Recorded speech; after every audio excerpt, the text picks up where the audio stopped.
Bonjour, vous êtes sur adenews.info et c'est parti pour votre revue de presse. Macky Sall rappelle le général Abdoulaye Fall à Dakar, signale le journal Le Quotidien à sa une en parlant de l'ancien haut commandant de la gendarmerie, actuel ambassadeur du Sénégal à Lisbonne. Le journal note que cette décision constitue un gage d'impartialité dans le traitement du scandale de corruption qui secoue la gendarmerie. Dans un livre dont les bonnes feuilles ont été publiées par des quotidiens, l'ancien commandant en second de la gendarmerie nationale, le colonel Abdoulaye Aziz Ndaw, accuse le général Abdoulaye Fall, son patron de l'époque, de complicité avec le mouvement des forces démocratiques de la Casamance. Il dénonce aussi les mensonges, les manipulations pour de vin dans la gestion du dossier de la Casamance. Mbagnick Ndiaye échappe à un limogeage après ses propos. Le Populaire précise que le ministre de la Culture et de la Communication n'a pas été démis de ses fonctions après ses déclarations, contrairement à des rumeurs véhiculées à travers les réseaux sociaux. Le président de la République, Macky Sall, absout son ministre de la Culture et de la Communication et explique son écart de langage par l'émotion qu'il a éteint lors de sa passation de service, indique le journal. Justement, concernant le président de la République, Macky Sall, Walfadjri se demande quelle marge de manœuvre dispose Macky Sall dans la nomination des membres du gouvernement, au regard notamment des déclarations du ministre de la Communication et de la Culture, Mbagnick Ndiaye, affirmant devoir son poste à la première dame, Marième Faye Sall. Macky Sall a des problèmes d'aptitude, déclare Moubarak Lo dans l'Observateur.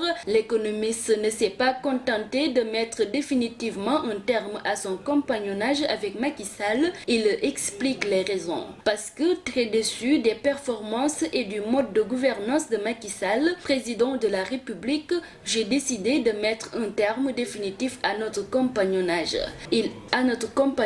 A-t-il martelé dans l'Observateur. Son objectif, c'est de travailler à alterner Macky Sall. Il est possible de faire un bloc et de prendre le pouvoir, déclare-t-il dans le même journal. Laissons-les tenir le procès de Karim Wade. Dieu est le meilleur des juges, déclare Abdoulaye Wade à la une de l'Observateur.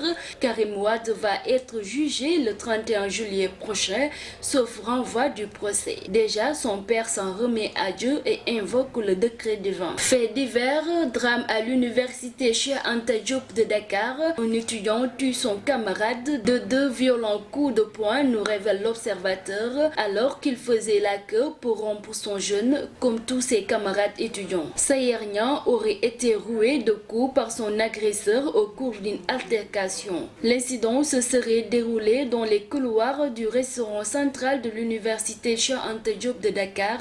Évacué d'urgence au service médical de l'université Cheikh Anta Diop, Sayer Boye rend l'âme avant son arrivée à l'hôpital. Sport, lutte, Yekini et Modou Lo vers le clash. En marge de sa visite à Bécaye Mbaye, Yekini avait fait part de son désir d'affronter le nouveau roi des arènes Bombardier, une sortie qui, selon Sunu Lamb, a eu des effets nocifs. En effet, en voulant affronter Bombardier pour sauver la lutte, Yekini va vers un clash avec son ami Modou Lo qui ne rêve que de se frotter au B52 de Mbour. C'est fini pour votre revue de presse du jour sur adenews.info. Merci, à très bientôt.